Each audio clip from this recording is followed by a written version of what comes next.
Now, as they say in the classics, for something completely different. Lego is the bane of many a parent's life when they step on a brick in the middle of the night. But it can also be a lifesaver when it educates and entertains. A Danish company founded in 1932, it's one of the most recognisable brand names when it comes to kids' toys. But it's not just children who love the little bricks. Some might say David Boddy has an obsession with Lego. He says it's less of a hobby and more of an art form.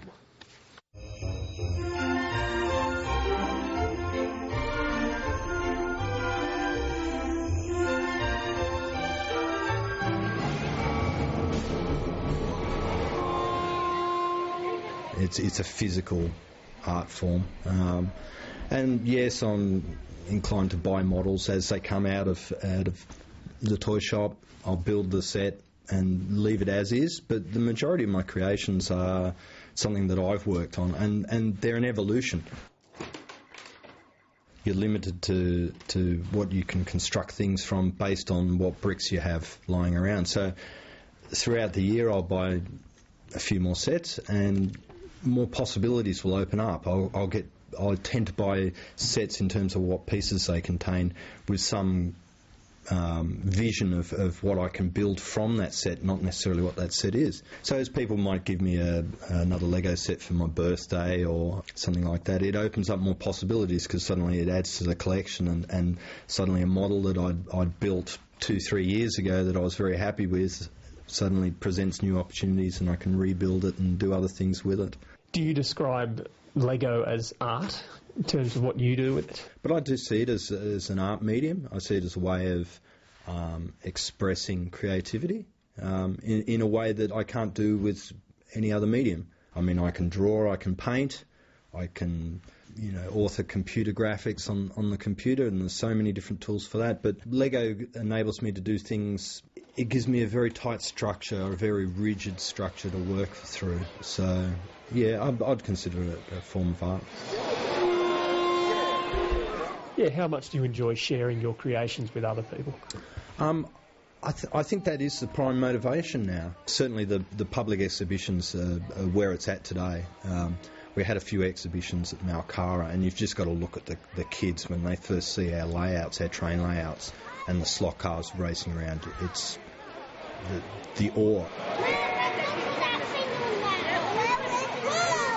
How does it make you feel when you see a kid absolutely fascinated by one of your creations? It makes it all worthwhile. I remember one of the exhibitions we had, I brought the large Tiger helicopter, and on Saturday we had these two brothers. They came along and they ogled this helicopter for quite a large amount of time.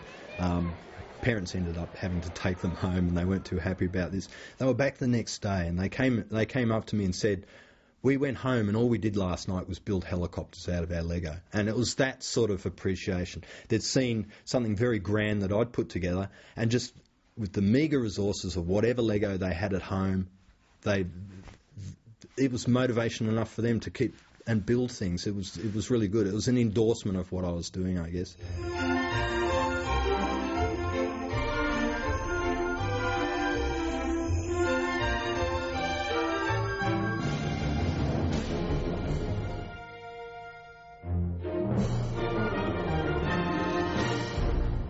How did you evolve into wanting to make films and animate films?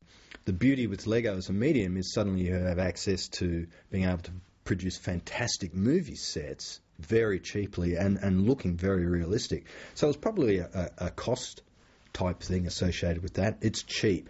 I started producing brick films because my startup costs were next to nothing. I used some bedside lamps. I used a web camera that was very cheap, just hooked to a computer laptop, and the sets, and I already had all of my actors, thousands of little actors all ready to go.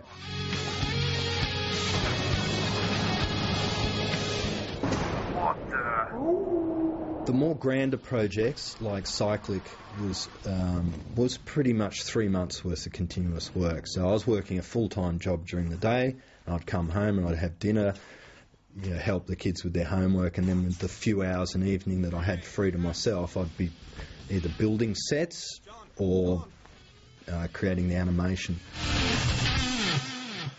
So a potential audience of millions for a little film made in a garage. In a dark room, yeah, late at night. It's for a one-man show, for a one-stop production house. It's amazing. And what do your family think about your Lego fascination?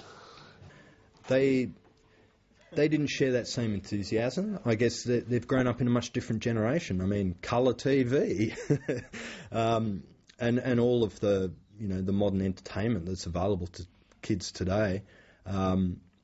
They just don't share that same interest, I guess. Oh well, their loss.